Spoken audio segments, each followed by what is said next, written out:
decía, hay muchas tentativas, ¿eh?, que enganchan a la juventud, sobre todo, como decía, el compromiso social, en las misiones, sobre todo si las misiones son mixtas, aquí se ha hecho mucho, pero queda la gran pregunta, es poco. No logramos tener un movimiento de juventud entusiasmada, comprometida, católica. A veces se logra hasta la universidad, pero resulta que después de la universidad como que, sí, las misiones fueron lindas, digamos, hicimos este trabajo de verano, todos esos recuerdos están como, dice mañana, ¿no es cierto?, estuvimos en Australia, hicimos esto, fueron entretenidos, pero es un pasaje y después seguimos la vida como todos la siguen. Más todavía, ¿no es cierto?, un matrimonio sacramental cada día más raro, digamos, por lo menos acá en Chile. No, cada día más se junta la gente nomás. Y la iglesia, ahí está si uno busca, digamos, ¿por qué ¿Qué es resultado de algo que pasa? Yo creo que en primer lugar se ponen los escándalos, que son muchos, ciertamente que influyen, digamos. Aquí en Chile muchísimo han influido. Alejamiento, no quiere ver nada con oscura, digamos. Y después lo otro, yo creo, la destrucción de la familia católica, que transmita la fe verdaderamente. Ya los papás de la juventud actual dejan mucho que desear, no transmiten la vida de fe, porque no la tienen tampoco, han tenido costumbres, doctrina, virtudes, qué sé yo, pero el encuentro con el Dios vivo, sin tener el respaldo de una familia católica, es muy, muy complicado. ¿Qué hacemos? La gran pregunta es esa, ¿no es cierto? Hay muchos otros motivos, relaciones, pero estamos en este mundo. Y nosotros quisiéramos ser promotores de una nueva juventud profundamente de fe y comprometida, y no para un tiempo, sino que para la vida especialmente. Nuestra meta no es que salgan chiquillos de la universidad católica, sino que sean capaces de enfrentar un ambiente casi enteramente adverso, guardan la fe. Si uno dice, me acuerdo de una charla que me tocó escuchar ahora el año pasado en la Arquidiócesis de Santiago, el tema era la juventud también, nos pidieron un aporte, pero antes de lo que pudo dar, había un sociólogo que presentó el panorama más o menos en todas partes igual, pero la juventud cree, no es una juventud atea. Entonces no nos preocupemos tanto, digamos. Y es cierto, mucha gente cree, pero es una fe devocional, es una costumbre religiosa, puede ser muy mariano, digamos. Piensen ustedes que el marianismo nuestro, de nuestra gente, en general, muy mariana, pero a la vez hay corrupción. Países muy marianos son muy corruptos, no es raro.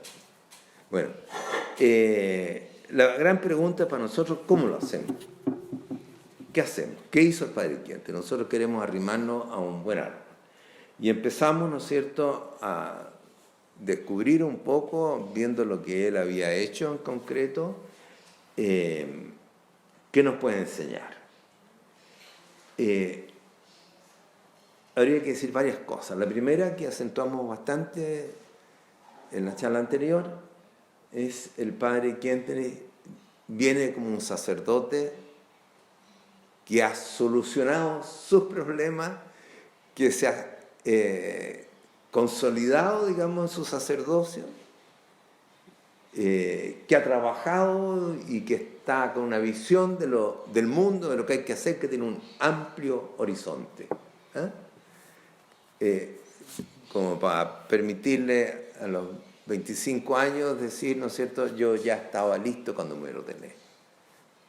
1910 se ordenó, 25 años tenía. Eso para nosotros es muy importante. los actores de la pastoral juvenil tienen que tener su persona bien ordenada, bien sólida, bien puesta, digamos. No puede ser un chiquillo más, porque tenemos que acercarnos a la juventud, pero ¿cómo? Como compañeros, tenemos que tener buenos encuentros, qué sé yo, y se desapareció, digamos, sacerdote, que quedó un compañero, pero que no traía nada especial, digamos. Y claro, es entretenido, se pueden hacer muchas cosas entretenidas, un partido de fútbol, un evento, 20.000 cosas entretenidas, pero hay más que eso.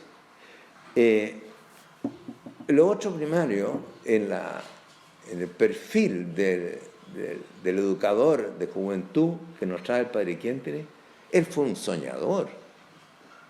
Él fue alguien que despertó, digamos, un anhelo, un sueño, una causa. Vino a proponer algo. Él tenía una propuesta. No venía en blanco, a ver qué hacemos. Ya, hagamos esto, una actividad X. Sí, lo puedo hacer, pero es bueno, no es malo, pero eso no va a ser suficiente. Él trae una buena nueva. O la buena nueva de Cristo la expresa en este contexto actual, así como la buena nueva, llamémoslo así, que trajo San Francisco, es muy distinta a la buena nueva que predicó y realizó San Benito, pero que trae San Ignacio. O sea, esa buena nueva es nueva ahora por otros motivos. Y si yo no pesco eso, que es lo que pescó el Padre Quinteres, voy a estar siempre, ¿qué hacemos? ¿Cómo lo hacemos? Sin una propuesta clara. O sea, el sacerdote encargado tiene que tener él mismo un sueño, que se lo crea. Porque como dice el Padre una y otra vez, el fuego se entiende con fuego. Un trozo de hielo no va a encender una fogata. Ahora, otra cosa que vimos ayer nosotros, estoy resumiendo, él mostró caminos, no solo un horizonte, sino caminos concretos. Llevó a lo práctico. No se quedó en una teoría, como aprendan sexto, digo, no. Manos a la obra, a caminar se aprende caminando, ¿no es cierto? Ayer lo vimos eso bastante en detalle. Y otra cosa que es súper importante, lo destacamos también, él tuvo la inquietud desde el inicio de tener una instancia formativa, clara. Pensó, como lo dijimos, en la congregación mariana. Tenía que tener algo así, porque educar a los chicos en general no resulta. Uno a uno tampoco resulta. Hay que tener algo, hay que tener una casa propia, que la juventud se sienta en casa. ¿Se acuerdan cuando hablamos del acta de fundación? Estamos felices, ¿por qué? Porque ahora esta casa es nuestra. Y el Padre los invita a hacer algo, a meterse en una... Y lo primero que logra, ¿no es cierto?, es la asociación misional. Pero sigue con la idea, necesitamos más que esa organización. Y ahí vimos todo el proceso de este sacerdote visionario, con un sueño que quiere una cosa real, concreta, y se guía por qué. Por algo nuevo. No por un catecismo, digamos. No por... veamos el Evangelio. Está todo en el Evangelio, pero él se juega, ¿no es cierto?, por una organización nueva, propia. Me adelanto a algo que voy a decir después, si Dios quiere, pero piensen ustedes en los scouts. ¿Cómo se llama el fundador? Baden-Powell. Dijo, no voy a organizar algo con los chicos. No, creó una organización, los scouts, con leyes propias, con sistema propio. Y el scout, ¿dónde creció? en ese sistema, que iba teniendo paso, un paso, otro paso. Es lo que más ha resultado mundialmente, yo creo, que en el trabajo de juventud. Es lo mismo. Es lo que quiso hacer el padre Kenty, ni quiere hacerlo. Se juzgó por eso. Lo que pasa es que él tenía otra misión, pero el principio es el mismo en el fondo. La juventud necesita algo muy concreto, que le dé un camino, no al lote, un camino amplio, de futuro, un sueño, pero también algo bien concreto. Y eso es lo que hizo el padre. Demos un paso más. Les decía yo,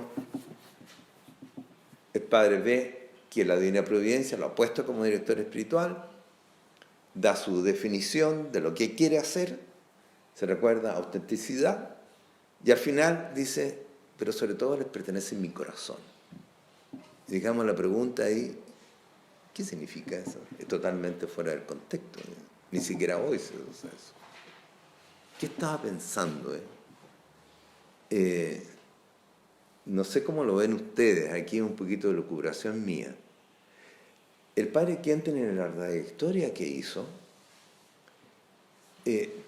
una de las cosas centrales fue la carencia de hogar y muy fuertemente la mala experiencia con el papá.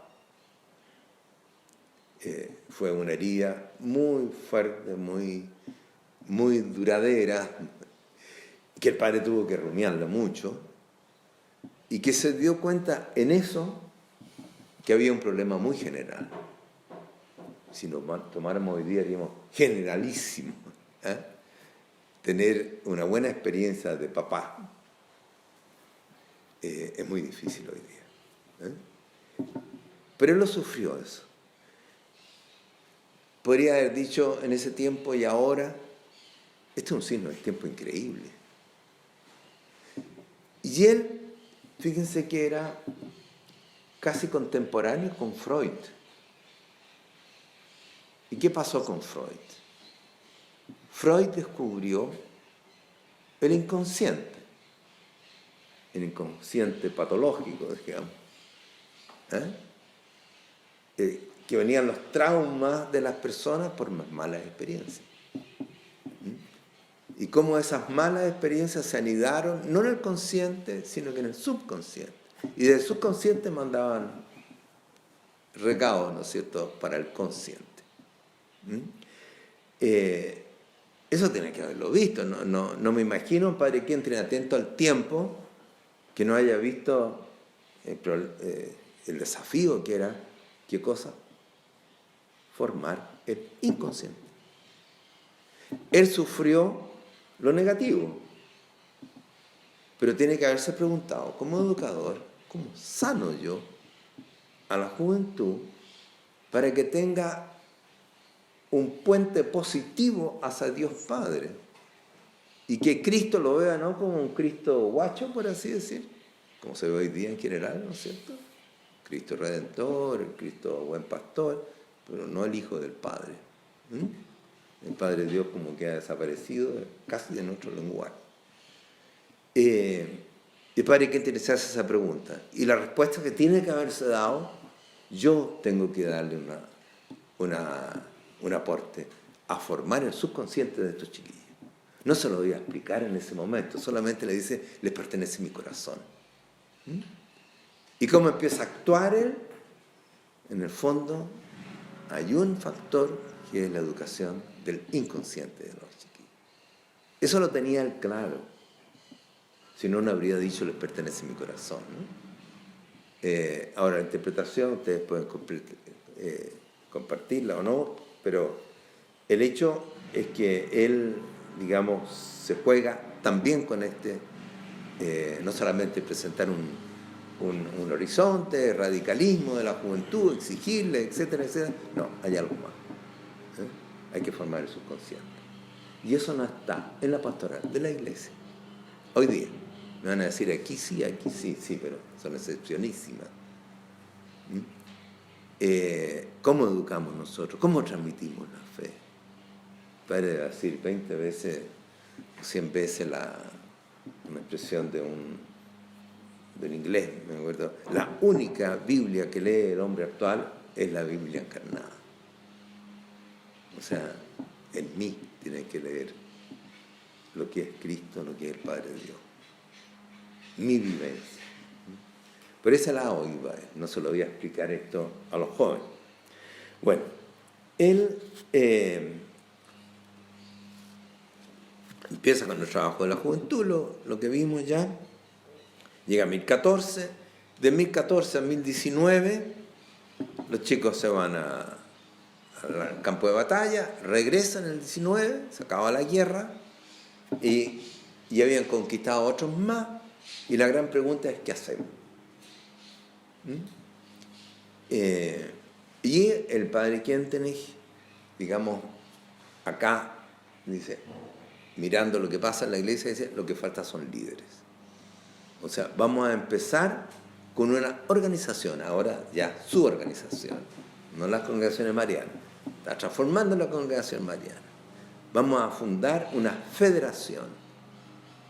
Una federación, ustedes lo conocen la historia, ¿no es cierto?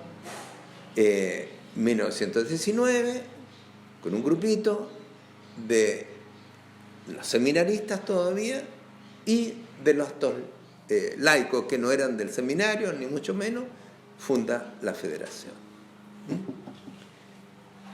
Algo bien arriesgado, nuevo, y que empieza a surgir poco a poco.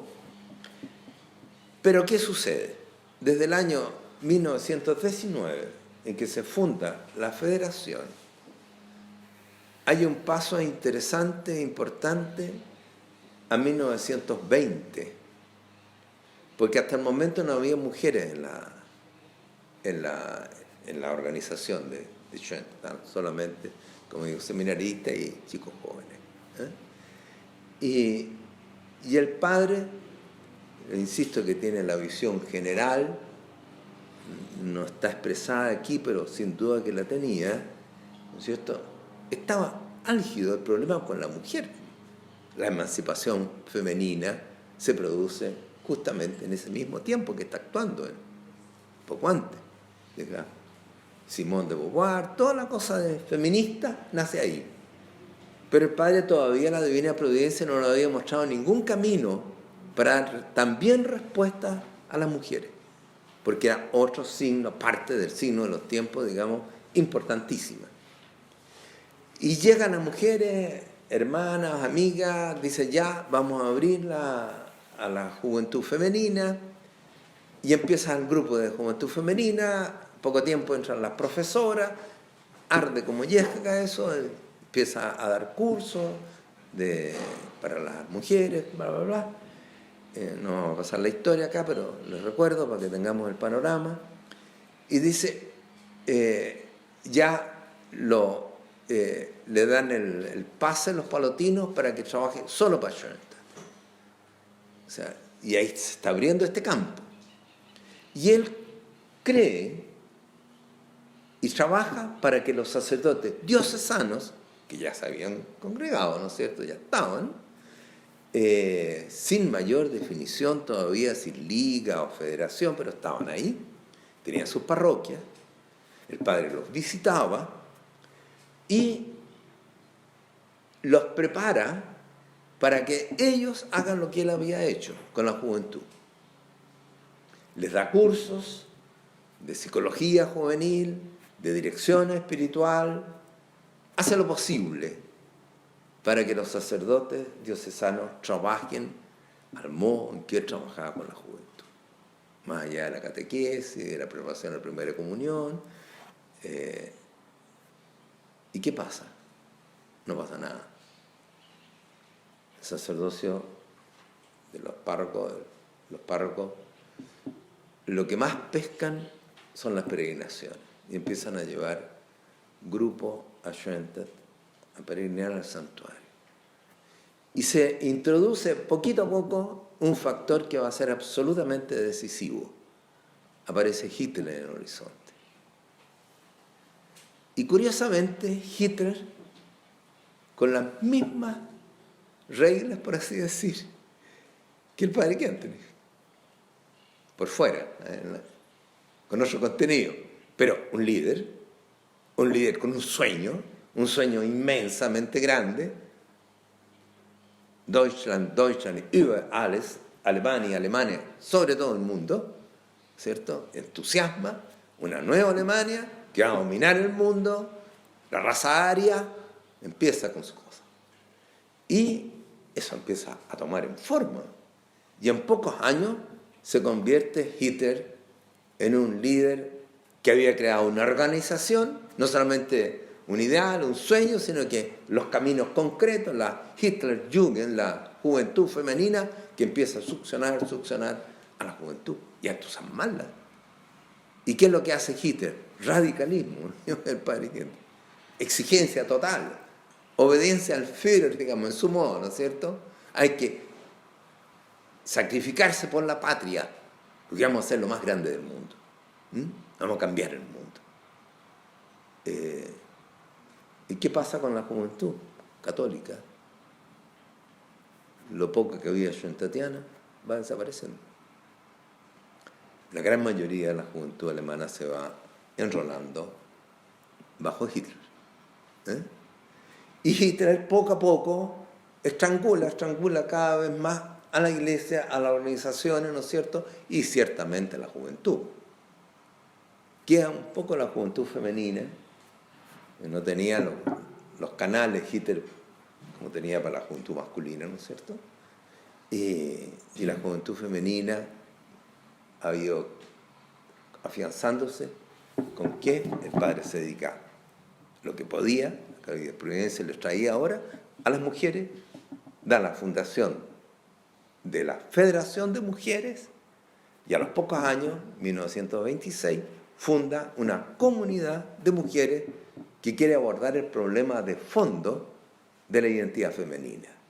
Otra imagen de mujer, encarnada por el padre Quente en María, pero vista como él la ve, digamos, como la compañera y colaboradora del Señor.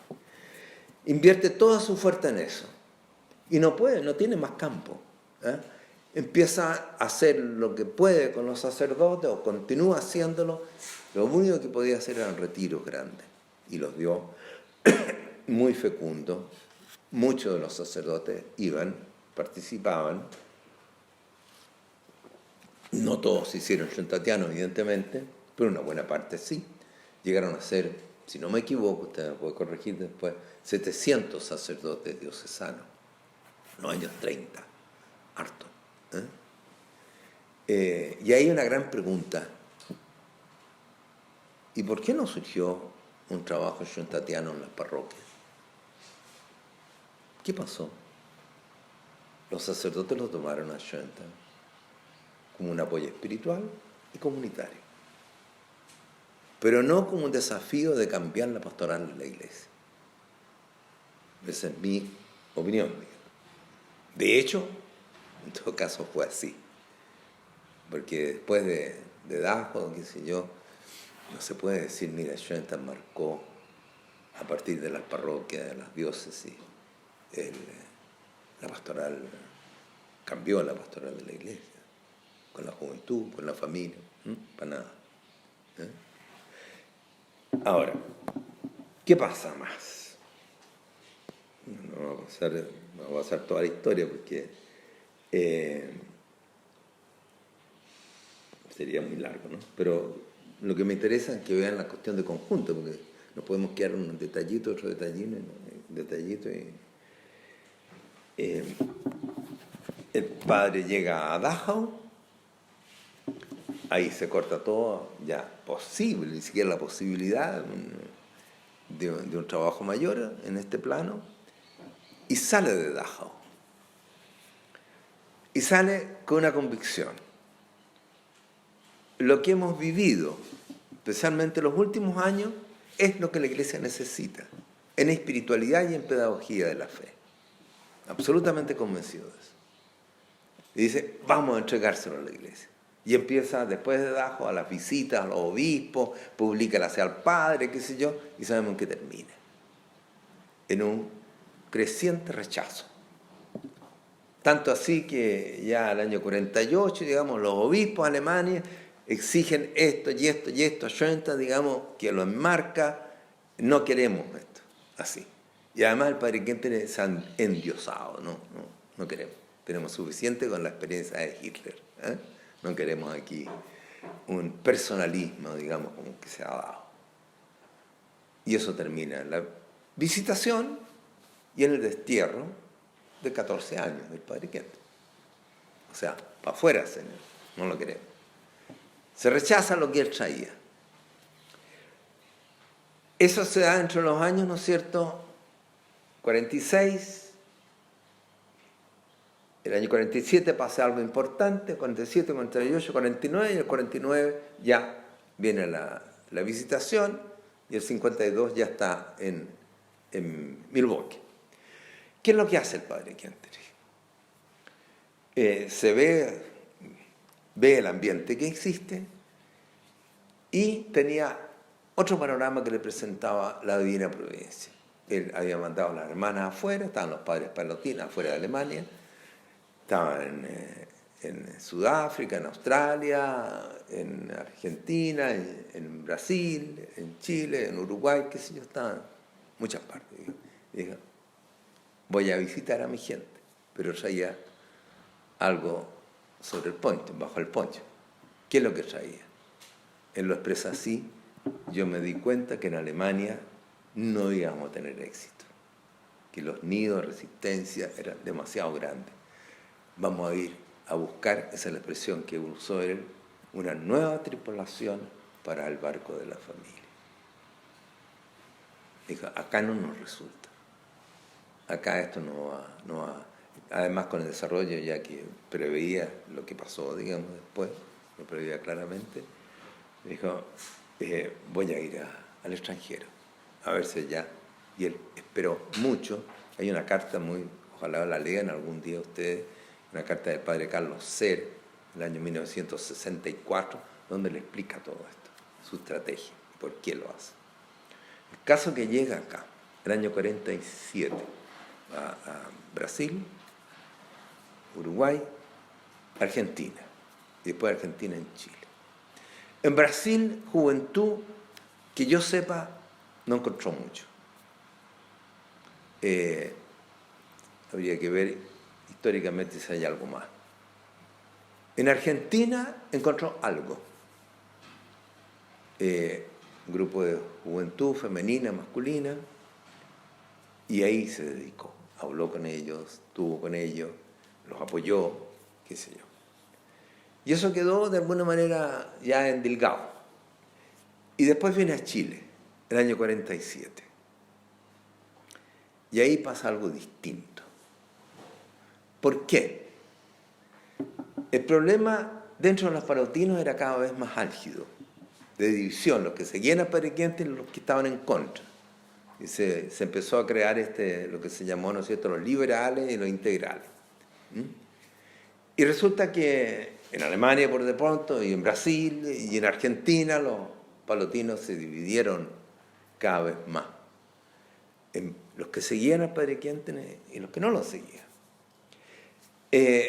Lo que pasó aquí en Chile fue algo súper fuera del contexto, porque era la única provincia de los padres palotinos que se había declarado schoenstattiana, era la región MTA, que se habían consagrado como región en esa provincia, diríamos hoy día, ¿no es cierto?, oficialmente, en 1948.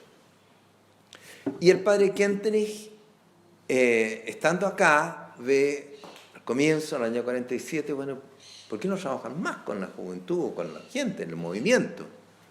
¿Por qué no tenemos gente capacitada para hacerlo? Y él le dice, mire, para fundar Schoenstatt, una frase que quedó para la historia, no necesitamos grandes cabezas, sino que grandes corazones. Y se lanzaron los palotinos acá en Chile, 2 personas, el padre Benito Schneider y el padre Ernesto Durán. Y empezaron a tratar de reunir a juventud. Eso podía suceder aquí en Chile nomás. Allá en otros países era mucho más difícil. acá no tenía ninguna resistencia. Los nombraron los superiores al padre Ernesto y al padre Benito. Digamos. Era un encargo oficial. No había que andar escondida de nadie, ni defenderse de nadie, no. Queríamos tener juventud. ¿Y cómo? 2 personas dedicadas a eso. 2 sacerdotes, jóvenes. Digamos. El padre Benito creo que era más viejo que el padre Ernesto. Entonces, ahí se empieza a dar algo que es súper interesante. El padre los apoya. Piense que el padre vino de 1947 hasta el 52. Tuvo todos esos años viniendo para acá. Largos periodos, por meses a veces. ¿Y qué pasó con la juventud? Le voy a contar una experiencia personal ahí. Yo conocí al padre en 1947, hace más de 70 años, ¿no? Yo tenía 14 años. Lo conocí al padre por la divina providencia en mi propia casa. Y ya ahí yo sabía quién era. Yo, de hecho, antes tenía elementos muy básicos que me habían dado el padre Ernesto en el colegio, los padres palotinos. Pero nada más que eso, sabía el fundador, nos había hablado de su experiencia en Dachau.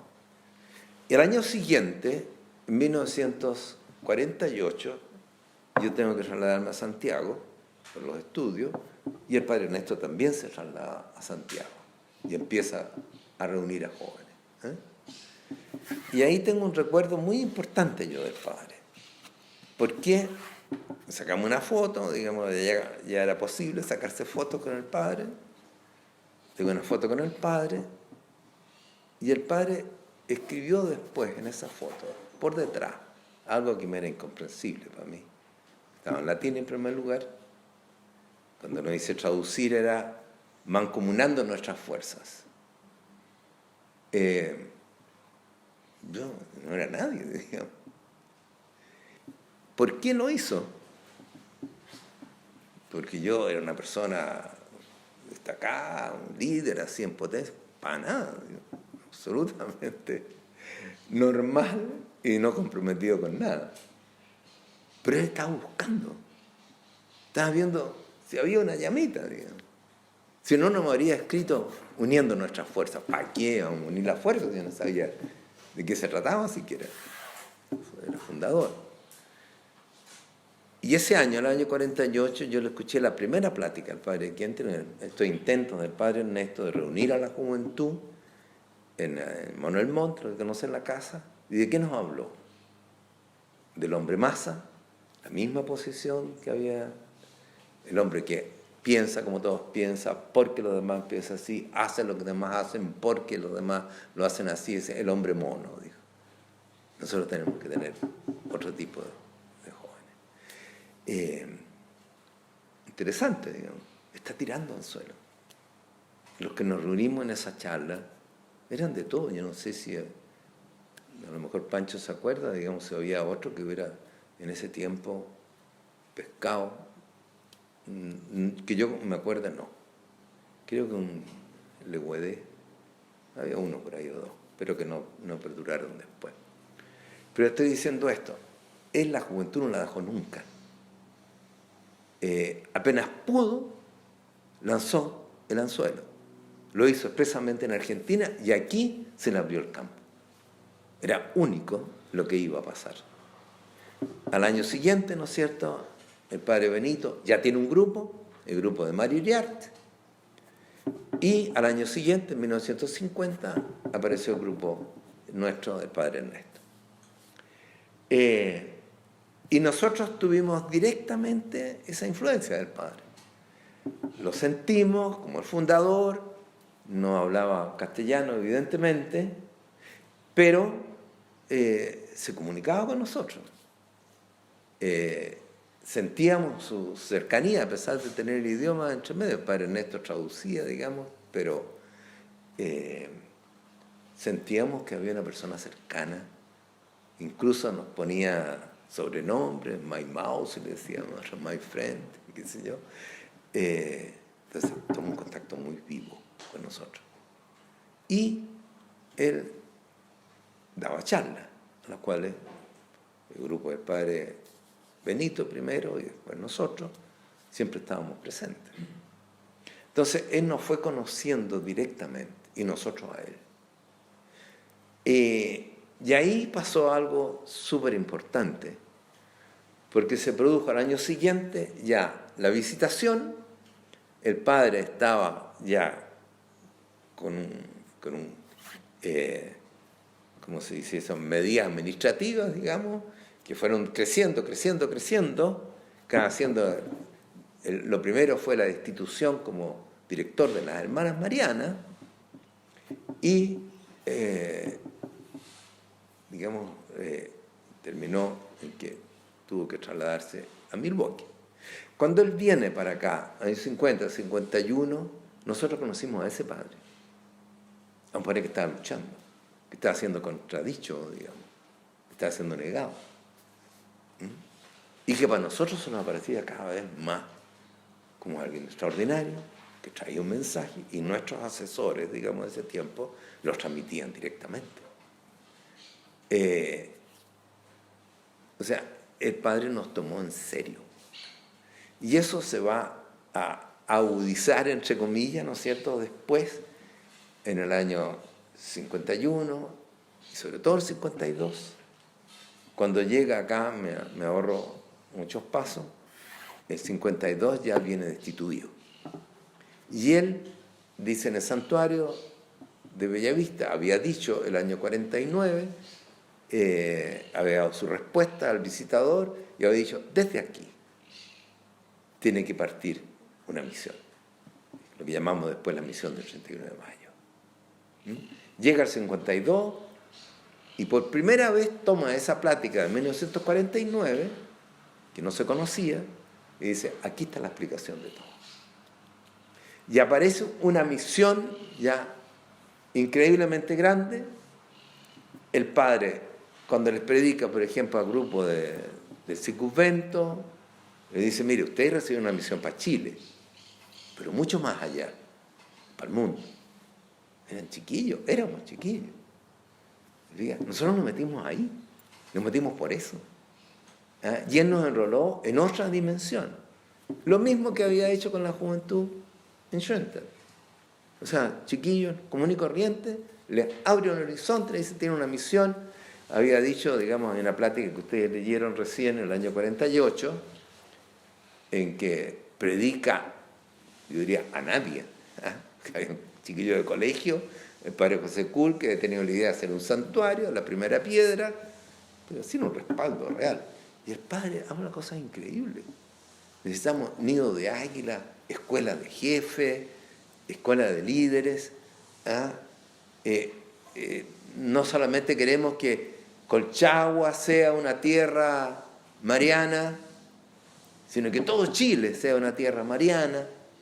Así hablaba a la nada prácticamente. Pero él estaba transmitiendo esto. ¿Quién pescaba, digamos? Bueno, eso pescó en nosotros, de hecho. Y pescó con mucha fuerza. ¿Por qué? Porque nosotros vimos a un padre, a un educador, alguien que nos llamaba a una misión, que exigía radicalismo, entrega total, que era trascendente, y que nosotros íbamos a ser los gestores. Porque él se iba a Milwaukee. Nosotros en 1952, los dos primeros grupos, de Padre Ernesto, el grupo de los Caballeros de Fuego, el nuestro, Juan Pancho, el grupo del Circunvento, el grupo del Padre Hernán, de Joaquín Allende, todo ese grupo, nos reunimos con el Padre en el santuario, hicimos un acto insólito, porque siempre había habido ya después de Dajo, en Dajo, el acto de seguimiento al Padre, de los sacerdotes diocesanos, de Schoenstatt también. Y las hermanas Marianas, porque sí, con el acto filial. Pero que un grupo de jóvenes con el Padre le haya dicho, mire, cuente con nosotros. Sabemos que usted está siendo probado, nosotros creemos que es el fundador, que tiene gracia de fundador, nosotros lo acompañamos. Nosotros hacemos causa con usted. Eso lo pueden encontrar en el libro que se llama, ¿cómo se llama? El Paso Audaz. De todo un coro hablado, pues. Estábamos los dos grupos al lado, junto al Padre Quinter hincado frente al altar, y nosotros le decimos al Padre, nosotros tomamos su herencia, diríamos, nosotros nos hacemos cargo. Él nos encendió en eso.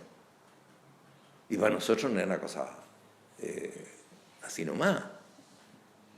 Ninguno de nosotros, excepto el Padre Pancho y otro por ahí, digamos, había pensado en el sacerdocio. Tenía idea de eso, digamos. Nadie. Ni el Padre Joaquín, ni yo, ni ninguno, digamos, en general. Había un par por ahí, pero el resto no. ¿Y por qué no decidimos?